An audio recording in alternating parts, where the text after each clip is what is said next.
সরকারের ভেতর থেকে রাজনৈতিক দল গঠনের চেষ্টা চলছে বলে অভিযোগ করেছেন বিএনপির সিনিয়র যুগ্ম মহাসচিব রুহুল কবির রিজভী আহমেদ।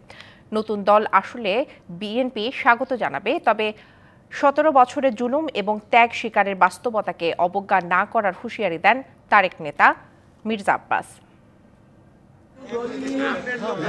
শুক্রবার সকালে রাজধানীর বনানী কবরস্থানে বেগম খালেদা জিয়ার ছোট ছেলে আরাফাত রহমান কোকোর মৃত্যুবার্ষিকীতে তার কবরে শ্রদ্ধা নিবেদন করেন বিএনপির সিনিয়র যুগ্ম মহাসচিব রুহুল কবির রিজভী আহমেদ। পরে তিনি গণমাধ্যমকে বলেন, ফ্যাসিস্ট সরকারের বিদায় হলেও মানুষের গণতান্ত্রিক অধিকার প্রতিষ্ঠিত হচ্ছে না। ২৫০টিরও বেশি ডিজাইন অপশন নিয়ে ওয়ালটন স্মার্ট ফ্রিজ, বোঝে আপনার প্রয়োজন। জনগণরা ভোট দিয়ে তাদের নিজের মতো সরকার গঠন করতে পারে না, সেইটাকে বাদ দিয়ে আপনারা আপনি স্ট্যাটিস্টিক্স দিয়ে আপনারা জরিপ করাচ্ছেন যে আগে স্থানীয় সরকার নির্বাচন, তারপর পার্লামেন্ট নির্বাচন।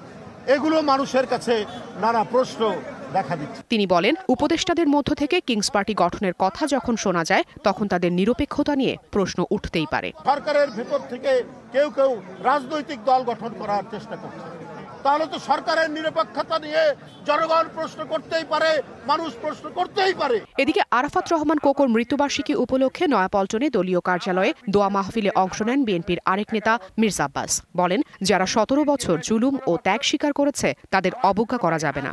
ভারতের দোসর আওয়ামী লীগ তাদের দিকে যারা বিএনপি ঠেলে দিতে চায়, আমি বলবো আপনারা নিজের চেহারাটা আগে দেখুন।